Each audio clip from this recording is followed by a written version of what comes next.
Hi everyone, I hope you all are in good health. I'm Mashiad, an MSc graduating student from United International University of Bangladesh, welcoming you all to my presentation. So first of all, I'm going to take some moment to thank the organizing committee of ICSCCS 2021 for accepting my paper and giving me the opportunity to present my work here. Also would like to thank my supervisor Dr. Shakhar for helping me to conduct this study. So I am right now going to start my presentation. My study is enlisted in this conference as paper number 74, and the title of my study is OriFeat, Origin of Replication Identification Using DNA Sequence-Based Features. This is the slide where I have listed all the things that I'm going to cover today. So when we think about life or any living particle, um, we know it is a result of reproduction, and reproduction means the replication of genome. Now we need to know what a genome or DNA sequence is made of.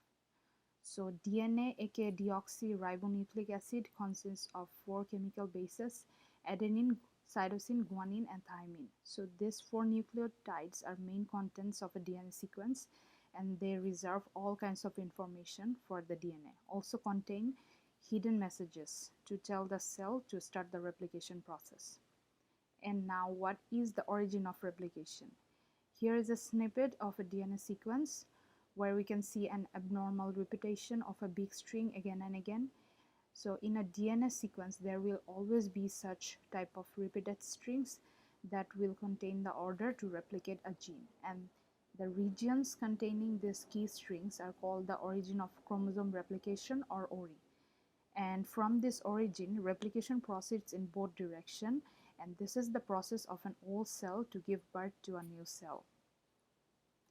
Now let's talk about the lab method versus the computational method of finding origin of replication. So in the laboratories, the method of finding an ORI is to cut the DNA into small fragments and see if the genome can replicate without it or not. And this is a very strenuous process, but we can actually convert this problem into a computational problem and look for the responsible key string or pattern by using machine learning algorithms to reduce the hardship of finding ORI manually. So what is our problem actually, and why it is important to solve? Our problem is basically to help find this ORI successfully in a DNA sequence, and this problem is very important to solve because if we can find out the key factor of a gene replication, we can remove these key strings from the genome and stop the bacterial genomes from replicating themselves. But our research aim is not exactly to find out the ORIs in different genomes. Our aim is to actually find the best combination of features and classifiers. So moving on to the system diagram of our study, here we are starting with choosing the dataset. We chose the benchmark dataset of an yeast called Saccharomyces cerevisiae with 811 sequences of ORI samples, and we obtained this dataset from a study named IURIPSC. So we labeled and prepared the dataset for computation. Then we generated features of length 1 to 7. And after generating full dataset and optimum dataset, we generated prediction with cross-fault validation. Then we compared the accuracy rate for every classifier to find out which one works better. And finally, depending on the results of the comparison, we chose the best combination of feature and classifier. Now we are gonna have a look at our feature extraction technique. As we were working with 4 types of nucleotides, A, C, G, and T, we are considering features of length 4 to the power k. Here k is range from 1 to 7. So in total, we worked with 21,844 features.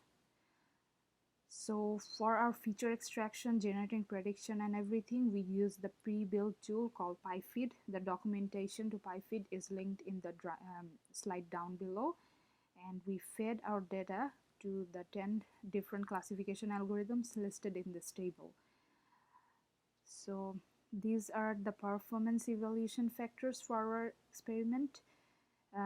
Accuracy, AUROC, or area under the receiver operating characteristics curve, and AUPR stands for the area under the precision recall curve, F1 score, MCC or Matthews correlation coefficient, and lastly sensitivity and specificity.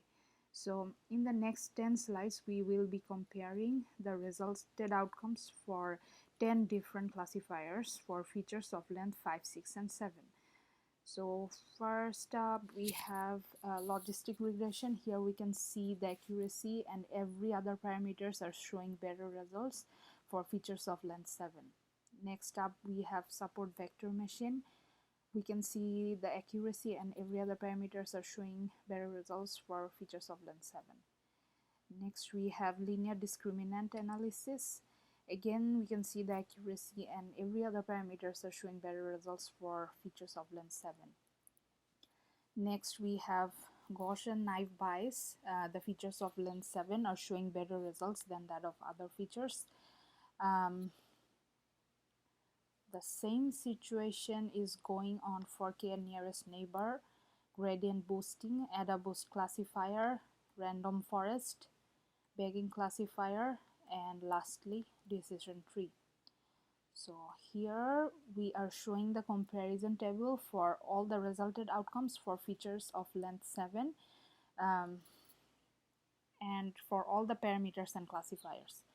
So we can see logistic regression is clearly showing significantly better results for almost all the parameters. Here we are showing the accuracy box plots for the features of length 5, 6, and 7 to help you visualize the significant differences among them. Here we can see the AU-ROC graphs for the features of length 5, 6, and 7 for a better visualization of the results. So now after comparing all the results, we can come into the conclusion that is logistic regression with the features of length 7 is the best possible combination for finding ORIs that has led us to achieve an accuracy of 98.15%. So here we are showing the comparison of accuracy for our study with few other related studies. So all four of these studies are cited down below in this slide. We can see that our study has shown significantly improved accuracy for than others, which is 98.15%.